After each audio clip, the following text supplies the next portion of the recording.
Have you ever promised yourself this time would be different? That you wouldn't go back, not to that person, not to that same emotional trap, not to that version of yourself you swore you had outgrown.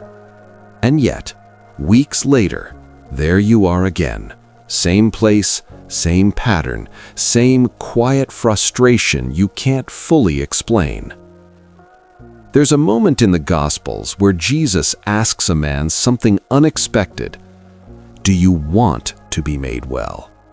Not can you, not will you try, but do you actually want to be free? Because what if the reason you keep going back isn't weakness? What if it isn't lack of discipline or lack of faith? What if there's a hidden fear, one most people never dare to face, quietly pulling you back to the same place again and again and again? Stay with me. Because Laura asked herself one brutally honest question, and it exposed a pattern she had repeated for 7 years straight. And before this video ends, you may recognize something in her story that changes the way you see your own. Because by the end, you'll understand not only why you repeat your patterns, but how a 9-word question can be the scalpel that cuts this repetition at its root. Just a 34-year-old woman who for 7 years straight went back to the same toxic relationship 7 times. Until one day, sitting at an empty bar table at 11 p.m. after yet another fight, she asked herself a question that changed everything. Laura woke up one Saturday in March with a feeling of déjà vu. Not that movie kind of déjà vu, the suffocating kind, the kind that makes you question whether you have free will or if you're just a character stuck in a bad situation repeating the same episodes. She had broken up with Eduardo on Thursday for the 7th time in 7 years. And for the 7th time, she knew, deep down, she knew that in a few weeks she'd be back. But why? She wasn't stupid, business degree, good at her job, read psychology books, had friends who begged, for God's sake, Laura, cut this guy out of your life.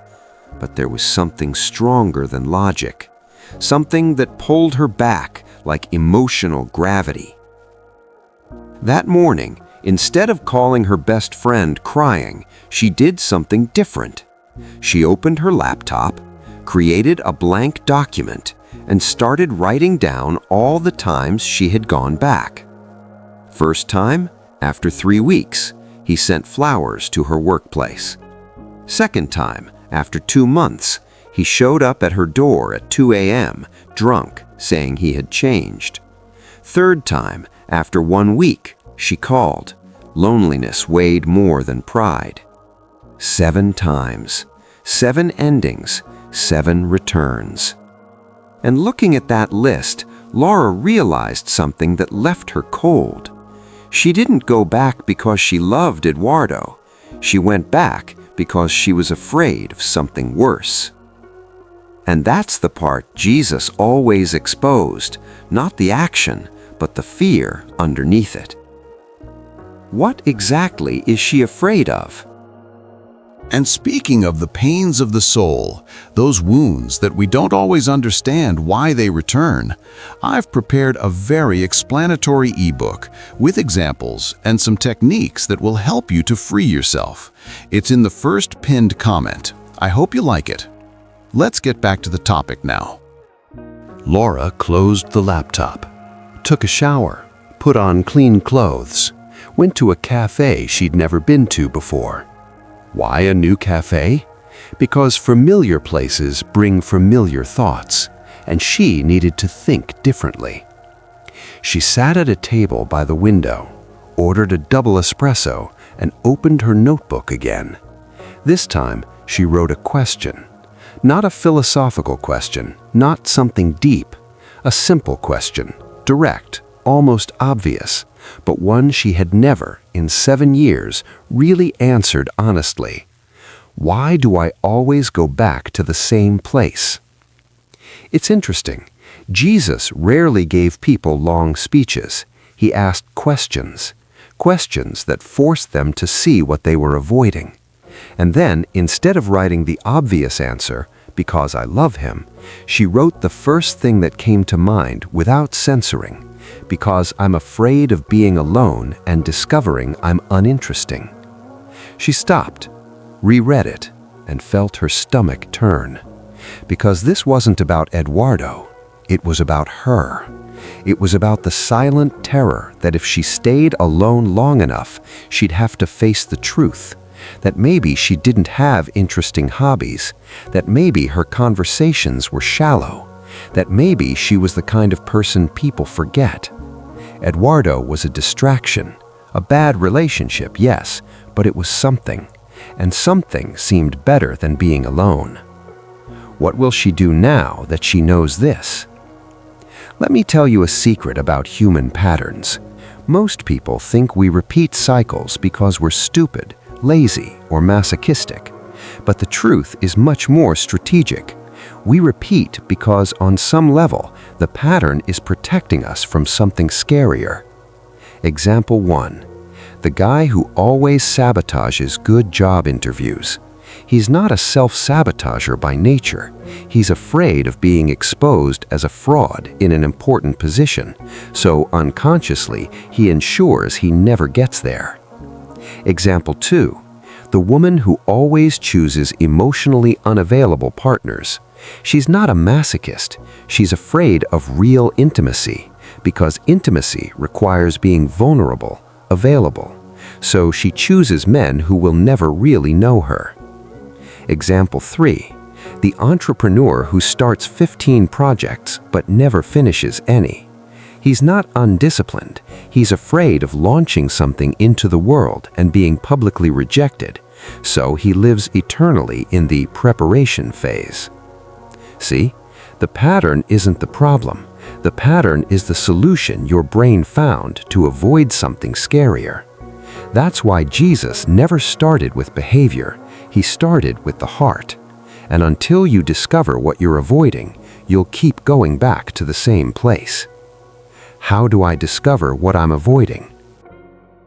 2 weeks after writing that question, Laura did something she never imagined doing. She scheduled therapy. Not because she was in crisis, not because someone told her to, but because for the first time in her life, she wanted to understand why she did what she did. The therapist's name was Dr. Mendez, a woman in her 50s, graying hair, reading glasses hanging from her neck.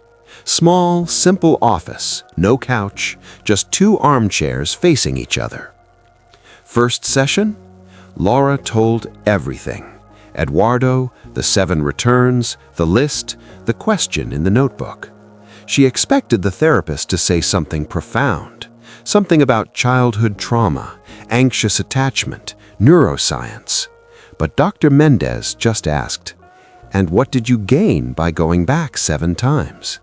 It sounds almost like something Jesus would ask, not to accuse, but to uncover. Laura frowned. "What do you mean gain? I only lost time." "No, you went back 7 times. That means somehow going back was more advantageous than not going back. What did you gain?" Silence. Laura had never thought about it. I wasn't alone. And what's wrong with being alone? I don't know. It just feels empty. Empty how? Laura hesitated. Like I'm not enough, like I need someone there to prove I matter. Dr. Mendez wrote something down, then asked, "And if you discovered you're interesting even alone, what would change?" Laura felt a lump in her throat, because the answer was obvious. Everything would change. Because the real prison is rarely outside. As Jesus said, what comes from within is what truly shapes a person. Will she be able to prove this to herself? Dr. Mendez proposed something radical. You're going to be alone for 90 days, without going back to Eduardo, without starting to date someone else, without using casual sex as a distraction, just you and you. There's something powerful about stepping away from noise. Even Jesus withdrew into solitude before major turning points. Laura laughed nervously. Like a spiritual retreat? No, like a scientific experiment. You're going to test if you can be good company for yourself. And if I can't, then you go back to him. But at least then you'll know you went back out of fear, not love. Laura silenced, then agreed. Week 1, hell. Laura would wake up and the first thing she'd thought about was texting Eduardo. Checked his Instagram 20 times a day. Created mental excuses to call, just to get that book I left there. She didn't call, but almost. Week 3, loneliness turned into boredom. She watched 4 entire series on Netflix, ate pizza alone 3 nights in a row. Thought, this isn't working, I really am boring. Week 5, something strange happened. Laura was on a Saturday afternoon with nothing to do. Whenever that happened, she'd call Eduardo or a friend. But this time, she just stayed there, lying on the couch, and instead of panic, she felt curiosity. What would I really like to do right now if I didn't have to please anyone? The answer came quickly. Draw. She used to draw as a teenager, stopped at 19 because her boyfriend at the time said it was a waste of time. That Saturday, she bought a sketchbook and colored pencils and drew for 3 hours, without posting on Instagram, without showing anyone, just because she wanted to.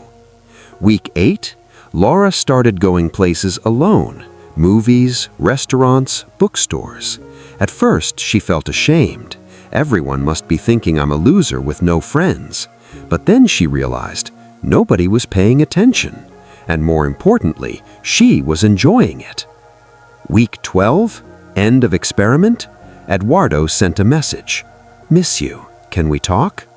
Laura looked at the message, waited for the tightness in her chest, but it didn't come.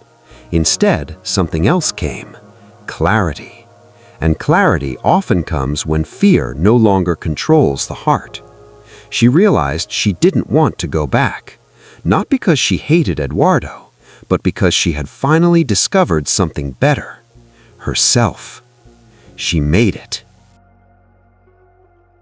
Now back to you. Why do you always go back to the same place? Maybe the question Jesus would ask you today isn't about the other person. It's about what you're afraid to face alone. What's the pattern you repeat? It could be a job you hate but never quit, a diet cycle that starts and fails every January, toxic friendships you keep out of politeness, relationships you know have no future, projects you start but never finish. Whatever the pattern is, it's not there because you're stupid. It's there because it's protecting you from something. And the only way to break the cycle is to discover what exactly is this pattern protecting me from. Here's the system Laura used and that you can use now. Step 1. Identify the pattern. Write, I always go back to. It can be a physical place, a behavior, a person, a thought. Step 2. Ask, what do I gain from this? Not what you lose, what you gain. Real examples. I gain not having to face the rejection of trying something new. I gain the illusion of control over my life. I gain not having to admit I wasted years. Step 3. Ask, what does this protect me from? This is where it hurts. Examples. It protects me from discovering I'm not as talented as I think. It protects me from being abandoned because I abandoned first. It protects me from having to grow up and take responsibility. Step 4. Ask, what would happen if I didn't need this protection anymore? This is the question that changes everything, because it forces you to imagine a version of yourself that doesn't need the pattern, And if you can imagine it, you can become it. What now? Let me tell you the end of Laura's story. 6 months after the 90-day experiment, she hadn't gone back to Eduardo, but not because she exercised heroic willpower, simply because he no longer made sense in her life. She had filled the void, not with another relationship, but with real hobbies, deep friendships, projects that excited her. She started teaching drawing classes online for children, adopted a dog, traveled alone for the first time, and when she finally met someone new, a guy named Felipe, it was different. She didn't need him to feel complete. She chose to be with him because he added to her life, not because he filled a hole. And you? Will you keep going to the same place, or will you ask the question? Because look, I know it's scary. I know it's easier to blame the other person, the circumstances, luck. But the truth is that as long as you don't discover why you repeat the pattern, you'll keep repeating it. And 5 years from now, you'll be watching this video again, or something like it, still stuck, still asking why. If this video made you think, leave a like. Not for me, but as a symbolic commitment to yourself that you'll at least try to ask the question. And if you really want to break the cycle, write in the comments, I always go back to... You don't need to explain, just acknowledge it. Because the first step to breaking a pattern is admitting it exists. And if you want more stories like this, real stories, no BS about ordinary people breaking old patterns, subscribe to the channel, because there's a lot more coming. Thank you for watching. And remember, the question isn't, why am I like this?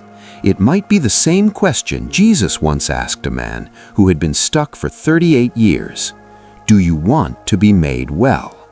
Because healing begins the moment you stop blaming the pattern and start facing what it's protecting you from. Why do I always go back to the same place? Answer that, and everything changes.